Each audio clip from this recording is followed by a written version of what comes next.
பிள்ளைங்களுக்கு ஸ்நாக்ஸ் செய்யணுன்னுட்டு நான் பச்சரிசி மாவு இருந்தது, கொஞ்சம் நாட்டு சர்க்கரை சேர்த்து கொஞ்சம் ஓமமும் சேர்த்து வந்து அப்படியே மாவை பிசைஞ்சு கொஞ்சம் நெய்யும் விட்டு பிசைஞ்சு உருண்டை பிடிச்சிக்கிட்டு இருக்கிறேன். பிள்ளைங்களுக்கு வந்து சாயங்காலம் கேட்டாங்க. அது மாதிரி பாருங்கள், நான் வந்து சின்ன சின்ன சின்ன சின்ன உருண்டையாக உருட்டிகிட்ருக்கிறேன். நல்லா பிசைஞ்சிக்கணும். ஆனால் நல்லா பிசைஞ்சு மாவை நல்லா பிசைஞ்சு வச்சுட்டு தான் உருண்டை பிடிக்கணும். இந்த உருண்டையை அப்படியே வந்து நான் வந்து ஒரு எண்ணெயில் போட்டு பொரித்து எடுத்து கொடுத்தா சூப்பராக இருக்கும். பிள்ளைங்க நல்லா அருமையாக சாப்பிடுவாங்க. ஸ்கூல் போட்டு வந்தாங்கன்னா பிள்ளைங்க வந்து டீயோட எதுவும் ஸ்நாக்ஸ் சாப்பிடணும்னு நினைப்பாங்கள, அவங்களுக்கெல்லாம் இது மாதிரி பண்ணி கொடுக்கலாம். நம்ம ஒரு நாளைக்கு வடை தட்டி கொடுக்கலாம், ஒரு நாளைக்கு இது மாதிரி சின்ன சின்ன ஸ்நாக்ஸு செஞ்சு கொடுக்கலாம். இதை பாருங்கள், நான் சின்ன சின்ன உருண்டையாக அழகாக உருட்டிட்டு வரேன் பாருங்கள்.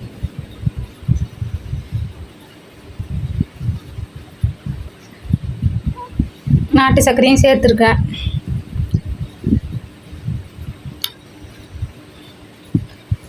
நைஸாக ஊட்டிகிட்டே வர்றேன் பாருங்களேன். இருக்கட்டும். ஏன்னா அவங்களுக்கு ஆளுக்கு 3 வர்ற மாதிரி நான் மாவு பிசைஞ்சிருக்கிறேன். ஆளுக்கு 3 வரட்டுன்னேன். பார்த்தீங்களா, அதான் எண்ணி பார்த்துக்கிட்டு இருக்கிறேன். ஆளுக்கு எத்தனை வரும் அப்படின்னு எண்ணி பார்த்துக்கிட்டு இருக்கிறேன். அது மாதிரி உங்கள் வீட்டு பிள்ளைங்களுக்கு நீங்கள் வந்து ஸ்நாக்ஸ் பண்ணி கொடுங்க. இது மாதிரி அந்த என்னென்னா நிறையா ஐட்டங்கள் இருக்குது, நிறையா செய்யலாம். உங்களுக்கு வந்து வீட்டில் என்னென்ன பொருட்கள் இருக்கோ அதுக்கு தகுந்த மாதிரி நீங்கள் ஸ்நாக்ஸ் பண்ணி கொடுக்கலாம். அருமையாக இருக்கும். இது சாப்பிட்றதுக்கு டேஸ்ட்டாக இருக்கும். ஊட்டிகிட்டே வர்றேன். கரெக்டாக ஆளுக்கு 3 வர்ற மாதிரி உருட்டுறேன். பார்த்துவோம் எப்படி இருக்குன்னு. ஒட்டியாச்சு. இங்கே பாருங்கள், எவ்வளோ உருண்டை அழகாக வந்து உருட்டியிருக்கேன் பாருங்களேன். இதே மாதிரி நம்ம உருட்டிக்கணும், நல்லா பக்குவமாக உருட்டிக்கணும். இதில் எல்லாம் சேர்த்த பொருட்கள்லாம் உங்கள்கிட்ட சொல்லியிருக்கிறேன். இப்போ வந்து நம்ம வந்து எண்ணெய் சட்டியில் போய் அழகாக அப்படியே எண்ணெய் சட்டியில் போட்டு எடுக்க வேண்டியதான். பொன்னிறமாக அப்படியே எடுத்தால் சூப்பராக இருக்கும், அருமையாக டேஸ்ட்டாக இருக்கும். வாங்க இப்போ போவோம்.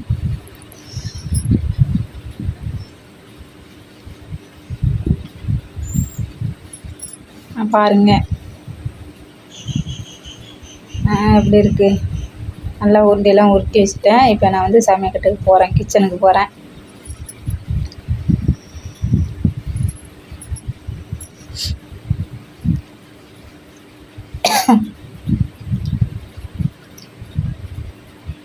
இது வந்து எண்ணெயில் வந்து அப்படியே ஒன்று ஒன்றா போட்டு எடுத்துருவேன்.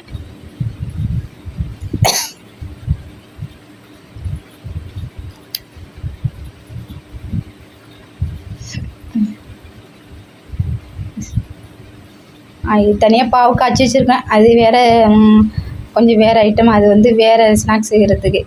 இப்போ வந்து இது தனியாக வந்து நான் எண்ணெயில் வச்சு எடுக்க போகிறேன் பாருங்களேன்.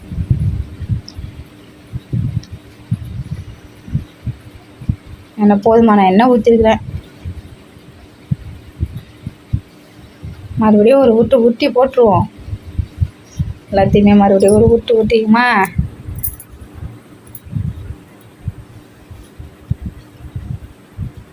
சும்மா எண்ணெய் தொட்டுட்டு பழன்னு இருக்கும்.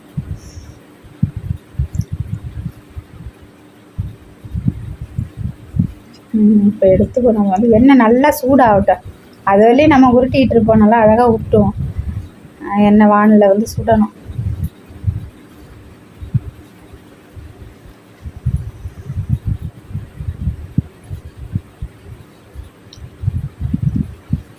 அப்போ ஒன்றா எடுத்து போடுவோம்.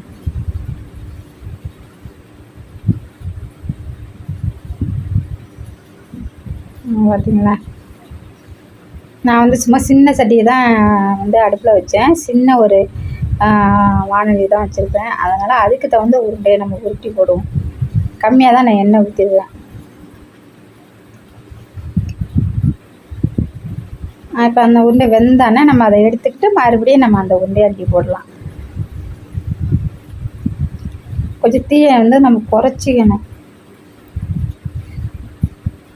தீ கொஞ்சம் அதிகமாக கொடுத்துருக்கேன். ஏன்னா சட்டணும் பிள்ளைங்க பசிக்குது அப்படின்ட்டு இருக்காங்க.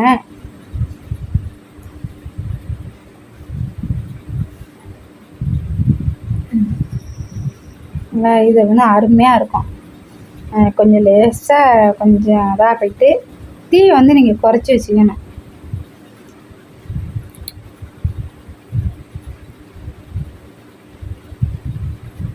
இல்லை பாதியை வந்து பாவில் போடுவோம்.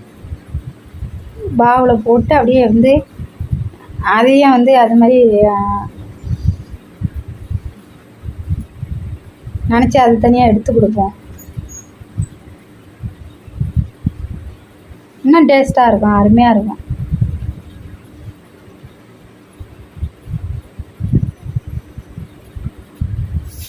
நெய்யை வந்து எண்ணெயிலே அப்படியே பொரித்து எடுத்து கொடுக்குறனாலும் கொடுக்கலாம். இது மாதிரி பாவு கொஞ்சோண்டு சீர்